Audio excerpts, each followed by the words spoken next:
স্নাতক স্তরে ভর্তির জন্য শেষমেশ চালু হচ্ছে সেন্ট্রালাইজড অ্যাডমিশন পোর্টাল। ক্লাস শুরুর আগে আর কলেজে যেতে হবে না। দেশের যে কোনো প্রান্ত থেকে অভিন্ন পোর্টালের মাধ্যমেই ভর্তি হওয়া যাবে নিজের পছন্দের কলেজে। বেছে নেওয়া যাবে নিজের পছন্দ মতো কোর্স। জাতীয় শিক্ষানীতি মেনে 4 বছরের স্নাতক কোর্সের পাশাপাশি এবছরই রাজ্যে চালু হলো সেন্ট্রালাইজড অ্যাডমিশন পোর্টাল। রাজ্যের 16টি বিশ্ববিদ্যালয়, 461টি কলেজে, 7,217টি কোর্সে 9,46,921টি আসনে ভর্তির জন্য আবেদন জানানো যাবে এই পোর্টালের মাধ্যমে। 24শে জুন থেকে আবেদন শুরু। আবেদন জানানোর শেষ দিন 7ই জুলাই। সেন্ট্রালাইজড অ্যাডমিশন পোর্টাল ট্যাবে গিয়ে সর্বোচ্চ 25টি বিষয়ে আবেদন জানাতে পারবেন পড়ুয়ারা। প্রথম ধাপে মেধা তালিকা প্রকাশ 12ই জুলাই।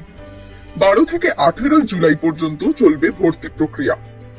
কোনো পড়ুয়া প্রথম ধাপে নিজের পছন্দের বিষয়ে ভর্তি না হতে পারলে ফের দ্বিতীয় ধাপে আবেদনের সুযোগ পাবেন।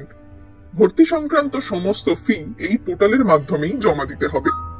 কোর্স আপগ্রেড করা হলে শুধুই বাড়তি ফি দিতে হবে। কম হলে সেই অর্থ আবেদনকারীর অ্যাকাউন্টে ফেরত হবে। কিন্তু উদ্যোগ নেওয়ার পর 10 বছর পার, এতটা দেরি কেন?